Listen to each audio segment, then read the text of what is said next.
Hi students, I hope that all of you are fine today. Today we are discussing the chapter for food. Where does it come from? Okay. In the last week we already started this chapter and we already discussed about the different kinds of food we eat every day, and also different kinds of ingredients we using in a single dish. നമ്മൾ different kinds of ingredients single ഡിഷിൽ use ചെയ്യുന്നുണ്ട് ഉള്ള കാര്യങ്ങളും പിന്നെ different kinds of food നമ്മൾ daily ലൈഫിൽ use ചെയ്യുന്ന food items അത് എന്തിനു വേണ്ടിയിട്ടാണെന്നൊക്കെ നമ്മൾ ഡിസ്കസ് ചെയ്തു. And most of the students did that activity I gave in the last week. Yes, in that activity we concluded that mainly the food ingredients are obtained from plants and animals. അതായത് നമ്മൾ food ingredients ഒക്കെ നമുക്ക് കിട്ടുന്നത് പ്ലാന്റിൽ നിന്നോ അല്ലെങ്കിൽ ആനിമൽസിൽ നിന്നോ ആയിരിക്കും. അതായത് main sources are plants and animals. And we also did another activity which is sprouting of moong.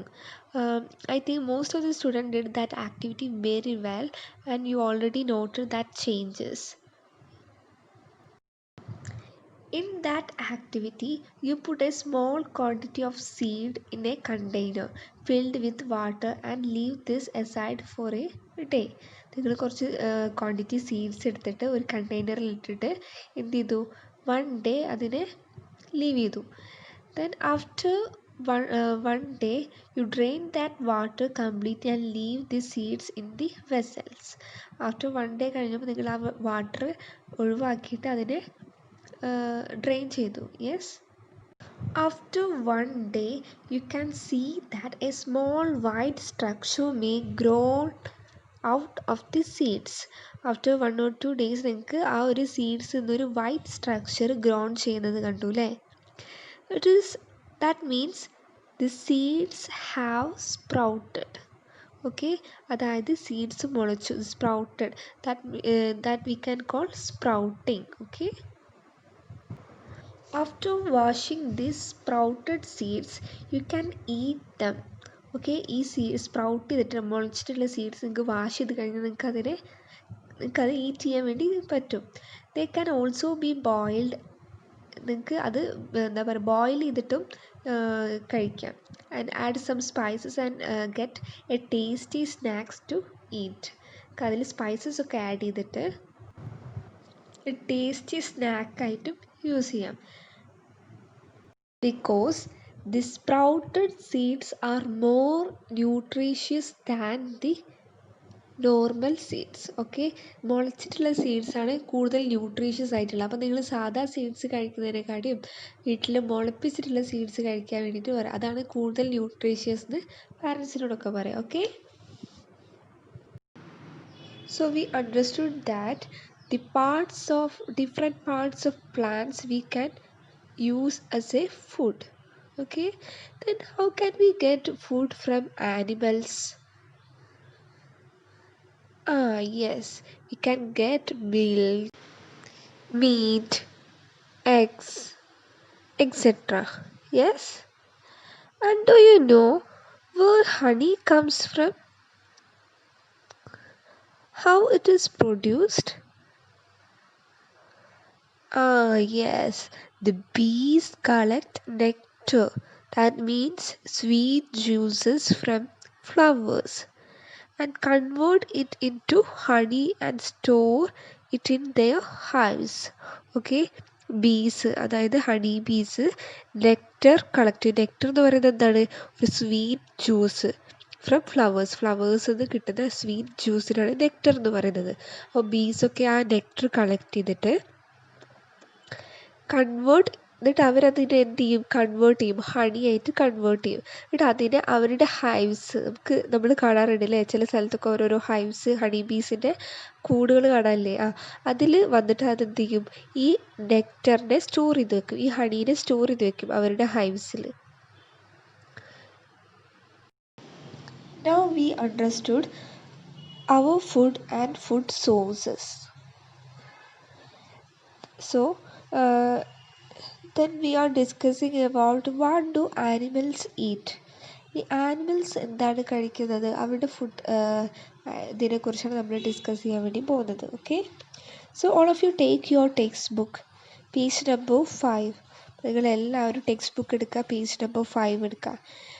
In that page you can see an activity 7.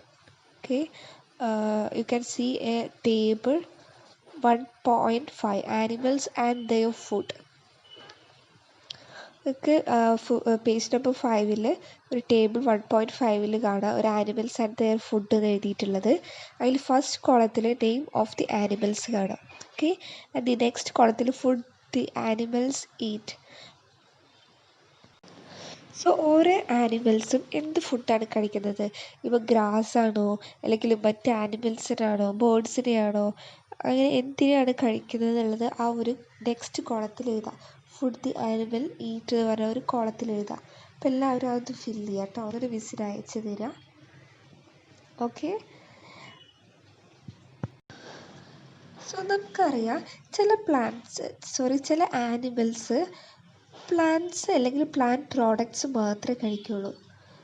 For example rabbit എന്താണ്, ഒന്നെങ്കിൽ പ്ലാന്റ്സ് അല്ലെങ്കിൽ ആ പ്ലാന്റ് പ്രോഡക്ട്സ് മാത്രമേ കഴിക്കുള്ളൂ, അല്ലാതെ വേറെ മറ്റൊരു ആനിമൽസിനെയോ ഒന്നും കഴിക്കില്ല അല്ലേ. അപ്പോൾ അങ്ങനെയുള്ള ആനിമൽസിന് നമ്മൾ പറയുന്നതാണ് ഹെർബിവോറസ്. ഓക്കെ, ഇതാണ് ഹെർബിവോറസ്. ഹെർബ് എന്ന് വെച്ചാൽ ചെടികൾ. Okay, herbivorous.